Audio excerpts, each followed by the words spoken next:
بسم الله الرحمن الرحيم، والصلاة والسلام على أشرف المرسلين. أهلا بكم حبايبي في قناتكم قناة البيت الدافي. النهاردة إن شاء الله الروتين بتاعنا حلو جدا بإذن الله، هيشجعك كده وينشطك، خصوصا في الأيام الحر ديت وأيام الامتحانات. ربنا ينجح ولادنا كلهم يا رب، ويجعل تعبنا وتعبهم كده بفايدة يا رب. الروتين بتاعنا النهاردة بادئ من الصبح من بدري. قمت كده، كان عندي شوية غسيل، قلت أشغل عليهم الغسالة الأول. انتوا عارفين إن أنا بحب أعمل كام شغلة مع بعض، فبحب ان انا اكون منظمه اليوم بتاعي من الاول كده. اقعدي مع نفسك شويه كده الصبح بدري، ساعه ما تقومي، او بالليل لو انت بتحبي تنامي متاخر شويه. اقعدي كده مع نفسك كده شويه، وشوفي انت ان يومك هيمشي ازاي، وهتنظمي اليوم بتاعك ازاي. طبعا انا شغلت الغساله، بحب ان انا مثلا اشغلها واخلص لحد ما الشمس تهدى شويه علينا كده، وبعد كده بنشر الهدوم علشان الهدوم الوانها ما تغيرش، خصوصا لما بيكون فيها الوان. دخلت اشوف الزرع بتاعي كده ما شاء الله، بس كان محتاج ميه. بس طبعا طالما الجو لسه حر وفي شمس جايه عليه، انصحك ما ترويش الزرع او تديله ميه، ما تسقيهوش خالص. استني لما الناس اللي كانت بتشتكي ان الزرع بتاعها بيموت، استني لما الشمس تروح من على الزرع خالص، وبعد كده الجو يهدى عليه كده، العصرية بمعنى اصح، الوقت اللي ما يكونش عليه شمس، وبعد كده اسقيه بقى وزودوا له الميه شويه. طبعا الايام دي حر، فبيحتاج ميه كتير. دي النعناعه بتاعتنا ما شاء الله، مطلعه زرع، مطلعه نعناع جديده اهي.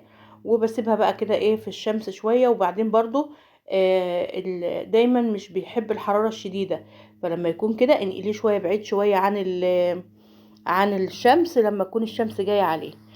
دخلت بقى، طبعا كان عندنا البيت بصراحه كان عايز ترويقه محترمه، ما بين كتب وما بين كراسات وما بين حاجة شاي وكوبايات فاضية. المهم بدأنا ايه، دخلت كده اروق والم الدنيا، بس قلت نعمل شوية شاي كده حلوين نصحصح بيهم الصبح كده.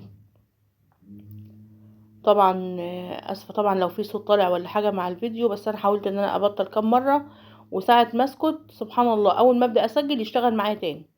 فسامحوني بقى لو الصوت طالع كده، احنا اخوات وبنستحمل بعض. طبعا انا منزلتش فيديوهات من زمان، وحقكم عليا والله، بس ان شاء الله باذن الله ادعوا لي كده بصلاح الحال يا رب، وانا ان شاء الله اكون معاكم على طول باذن الله.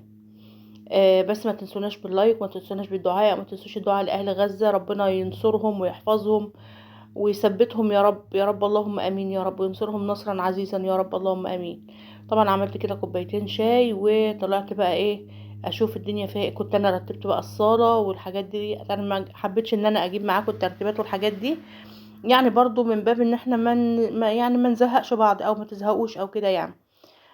أنا عشان ما تزهقوش بس من الفيديو. المهم إني رتبت الكراسي ونفضتها وكنست السجاده وروقتها. ان شاء الله باذن الله هنشيل السجاده دي على العيد، وهنحط بقى سجاده صيفي كده تكون خفيفه. الحاجه الصيف بيحب الحاجات اللي هي تكون ايه، الدنيا خفيفه كده. ظبطت طبعا الريموتات، وشلت شرايط العلاج دي، شريط العلاج والحاجات دي. طبعا مكان المذاكره ربنا ينجحهم ويوفقهم يا رب، ويجعل تعبهم بفايده يا رب، اللهم امين. ال- اللي بيقولوا مثلا نشتري بقى ذهب او نشتري حاجة، او ما فيش فلوس ان احنا نوفر، او الكلام ده كله. التوفير يا جماعة مش على قد الفلوس بس، مش التوفير مش فلوس بس يا جماعة. والله التوفير دلوقتي بقى كمان في المجهود، انك توفري في الحاجات اللي انت بتستهلكيها، انك توفري في ان انت تتعبي في التنظيف اصلا. فسريع سريع كده ظبطت المكان، كل يوم ايدك فيه، فهتوفري على نفسك كتير بصراحة يعني. ف في موضوع ان شاء الله باذن الله هنتكلم عليه في الفيديو الجاي باذن الله. بنتكلم على حتة التوفير في ان انت تشتري ذهب صغير او حاجات صغيرة او الكلام ده كله. في نصيحة انا سمعتها من واحد بتاع ذهب يعني، هقول لكم عليها ان شاء الله باذن الله، وحاول ان انا اسجل لكم معاه علشان تشوفوا النصيحة بتاعته قال عليها ايه. المهم ظبطت المكان كده وروقته. بحب الغسالة شغالة، بيبقى ممكن اكون حاطة اكل كمان على البوتاجاز، بس انا النهاردة الحمد لله عشان عارفة ان انا عندي شغل كتير، بحب ان انا اعمل اكلات كده خفيفة وسهلة تكون موجودة عندي في البيت. آه يعني تنجز معايا الوقت يعني. طلعت طبعا عشان انشر الغسيل، كانت الشمس راحت من البلكونة خالص. ده برضو يا جماعة من ضمن ان انت تحافظي على الحاجة، ان انت ما تنشريش في وقت الشمس، او لان الشمس مع يعني الشمس الاول دي لو الهدوم مش بيضة بتغير الالوان، فحافظي كده على ان الحاجة برضو تنشريها في وقت يكون ما فيش شمس قوي، علشان ما تغيرلكيش الوان الهدوم يعني. لو هي بتيجي وتقعد فترات طويلة، لان الشمس في الوقت ده بتبقى حامية فبتبهدل الهدوم وكده. بدأت بقى ان انا انشر كده الغسيل بتاعنا واظبط الدنيا كده. وكان برضو اللهم صل على سيدنا محمد وعلى اله وصحبه وسلم، كنت مطلعه اكل من الفريزر علشان يفك. هبدأ بقى اخلص معاكم الشغل بتاعنا بتاع اليوم كله، علشان ايه ننجز مع بعض كده.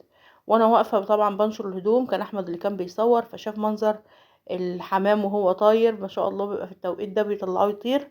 فقلت له يا احمد، قال لي انا عايزه اصوره يا ماما. قلت له صوره يا احمد، شكله بصراحه جميل. دي من الحاجات اللي بتفرح بصراحه، زي ما بتشوف الزرع، زي ما بتشوف الحاجات دي، بسم الله ما شاء الله.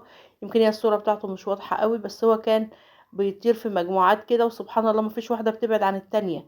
يعني هم كلهم عارفين مكانهم، وعارفين عارفين المكان بتاعهم يعني اللي هم بيطيروا فيه. خلصت بقى شوية الهدوم بتوعنا دولت كده، وخلصت نشير، وندخل بقى نشوف الغدا بتاعنا النهاردة هنتغدى ايه بإذن الله.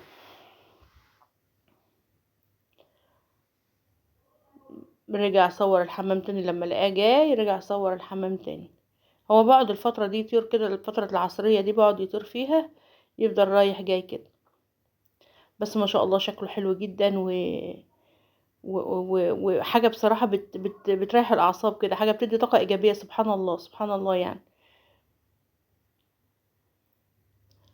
انتوا عارفين ان انا كنت من عشاق الطيور، ومن عشاق تربية الطيور، بس سبحان الله خلاص بقى الحمد لله ما فيش نصيب ان احنا نربي تاني يعني، الحمد لله. فالمهم نشرنا بقى الهدوم بتاعتنا كده وظبطنا الدنيا. وكان الجو بصراحة حلو، الوقت العصرية دوت بيبقى حلو، بحب بصراحة ان انا انشر فيه، بيبقى الجو بتاعه حلو كده والنسمة بتبقى حلوة. دخلت بقى على البوتاجاز بتاعنا كده، اديت له مسحة محترمة وغسلة محترمة، لان هو بصراحة ما بحبوش ان هو يكون عليه دهون ولا حاجة، لان دهون على دهون بتحتاج منظفات قوية، او بتحتاج خلطات، او بتحتاج الكلام ده كله. انما هو بصراحة كل يوم كده يعني لو انا ما عملتوش بالليل وانا بشطب المطبخ قبل ما بعمل اكل تاني يوم، بكون مسحاه ومنضفاه، علشان لما اشغل الفرن الدهون ما تلزقش، لما اشغل على العيون من فوق الدهون ما تلزقش عليه، لو في دهون او رده او حاجه من العيش او كده يعني. آه لازم البوتاجاز بصراحة يوميا، ده حاجة من ضمن الأساسات اليومية يعني. كنا كمان جايبين النهاردة التموين بتاعنا، يمكن احنا اتأخرنا في جايب التموين الشهر ده، بس ما شاء الله جايبين الزيت بتاعنا اهوت. لقيت الزيت فيه بصراحة زي ما يكون في حاجة بتسرب منه او كده. وكنا جايبين ديت فرق العيش ده، اللي احنا كنا العيش اللي احنا موفرينه جايبين بفرق العيش، والمكرونة ديت. وكنا جايبين كمان تقريبا في حاجة كمان، مش عارفة بتقلي صابون او حاجة.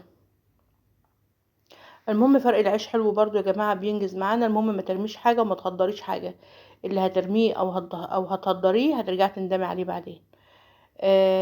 صدقيني هتقولي يا لقمة عيش وخلاص، حتى لو انت هتطلعيها صدقة للقطط في الشارع او حاجة، دول 4 سكر و4 زيت، ده الاساسي بتاعنا. انما بقى المكرونة والحاجات التانية دي بتبقى مش عارفة المكرونة بتتحسب ازاي بصراحة، بس بتهيألي دي من ضمن التموين يعني. اللي كان عندي في فرق العيش كان كيلو دقيق ده. اللهم صل على سيدنا محمد. حطيت بقى الازاز، لقيت فيها تسريب كده، فقلت ان انا احطها كل ازازه في احط كل ازازه في كيس، بحيث ان هي ما توسخش ال اللهم صل على النبي، ما توسخليش المنظم اللي هم محطوطين فيه يعني. شلت بقى التموين بتاعنا وظبطته. هتقولي لا الاكياس مش عارف، لا الاكياس بتحافظ على بتنضف يعني. الكيس هنقول لي كيس غاليه والكلام ده كله، بس هو مهما كان احسن ما تجيبي سترس عشان تنضفي الدهون والكلام ده يعني. فالمهم حطيت كل ازازه في كده في الكيس بتاعها، وعندهم في المنظم بتاعهم في المطبخ. ده بقى كان الغدا بتاعنا، وده اللي انا بقولك عليه، لما يكون عندك شغل او اي حاجه جهزي شويه اكلات كده في اول الشهر عندك، او في نهايه الاسبوع كده، كل اسبوع تعملي الحاجات اللي زي كده. مثلا الحواوشي، الكفته، البرجر، الحاجات ديت. بصراحه انا كنت عامله برجر كمان كان بخلطه حلوه جدا، هنزلها لكم ان شاء الله. اللهم صل على سيدنا محمد. وعملت لهم حلو كمان في اليوم ده. يعني الحاجات دي بتنجز معاكي يعني. طلعت العيش فك على الرخامه شويه، وبعد كده رصيته في الصينيه وولعت الفرن، يبقى انا كده عندي الاكل بتاع النهارده، وغسلنا هدومنا ونضفنا مكاننا وروقنا وعملنا حاجة حلوة كمان ان شاء الله. عملت لهم صينية باستا فلورا كده تستاهل بقكم بصراحة، حلوة جدا وخفيفة، وبتنفع وقت الامتحانات، وقت الازمات، وقت ما يكون انت ما عندكيش حاجة تعمليها. بيضتين اتنين، بيضتين اتنين وربع كوباية زيت وكوبايتين ونص دي، بديلها دي بصراحة على حسب ما بتحتاج يعني. وبتبقى سهلة جدا وبسيطة. ومعلقتين مربى على الوش كده وبقطعها، وبتبقى جميلة مع كوباية شاي بقى هما بيذاكروا، مع مثلا فطار الصبح. المهم لازم يكون عندك حاجة في البيت تكون منجزة. البيت اللي فيه دقيق ما يمرش عليه دقيق او ما يحسش بدقيق يا جماعة، والله سبحان الله. الامثال دي فعلا احنا دلوقتي بنقولها واحنا يعني مجربينها. طعمها جميل جدا ما شاء الله، وحلوة ومغذية واحسن ما تشتري حاجة من بره.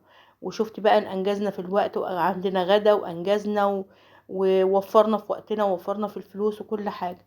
اشوفكم على خير. السلام عليكم ورحمة الله وبركاته.